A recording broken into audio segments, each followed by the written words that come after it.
bold enough to announce themselves. And if you're not talking about owning up your responsibility, it's not my duty to point you out. But I think in all this,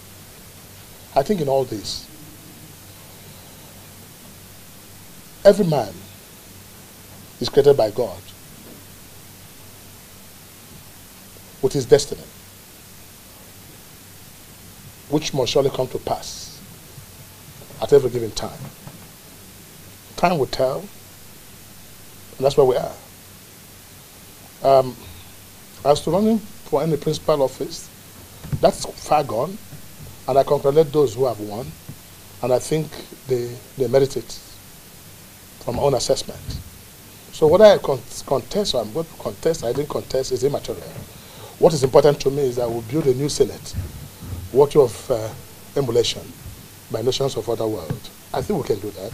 And with the quality of people I've seen so far, my heart gladdens that we might have one of the best Senate in the history of Nigeria. Thank you very much, Your Thank you. Thanks very much. Thank you. To the southeast, the rest of the Nigerian nations and the other ethnic groups seem to have been very faulty, resulting from the politics we have played in the southeast.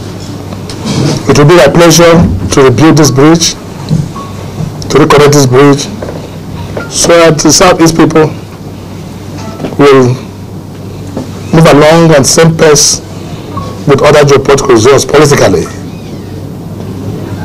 My second mission to the National Assembly will be what has been very dear to my heart and which I have practiced as a governor of Imo State, to see the possibility of making free education a reality so that the children of the poor can go to school. If I achieve this, I'll be glad that I have achieved what I desire to do as a member of the Senate.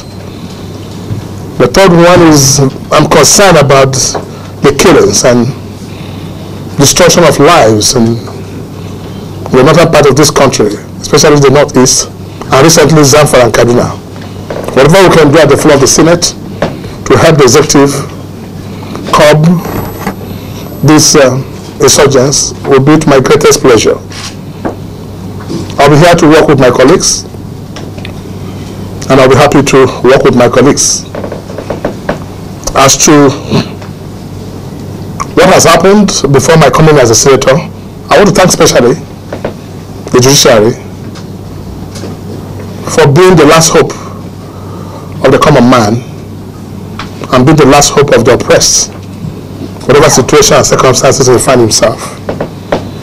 But without the judiciary, I wouldn't have been here.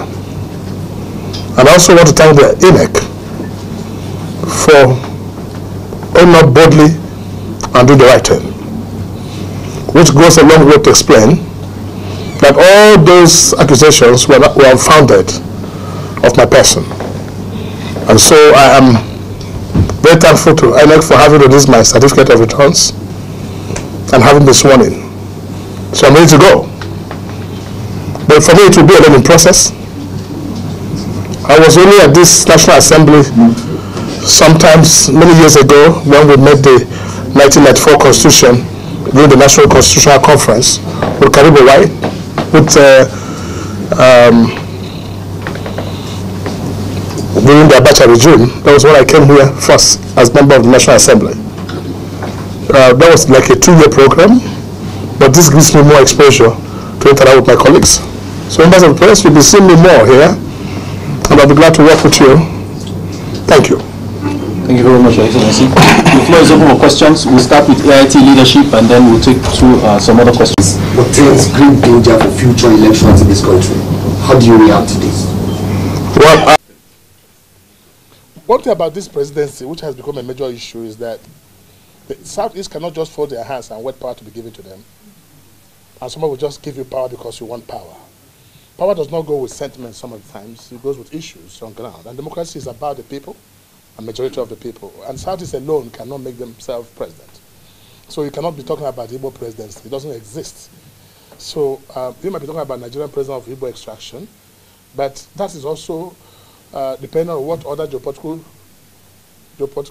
zones think about the issue. So Igbos cannot just be president alone. I think they have to do more job. interact with people, relate with people, because Nigerians have grown beyond ethnic sentiments of some sort. And as we grow better in democracy, we now realize that people will be talking about issues rather than sentiments of where you come from.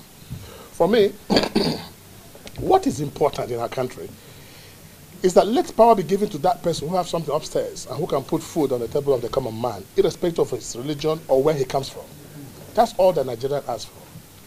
And that's what we should be thinking about, rather than this emphasis on where you come from. You are Igbo, you are Hausa, you are Yoruba, you are... Of what sense does it make if you are Igbo and you become a president and Igbos are hungry, Yorubas are hungry, Hausas are hungry?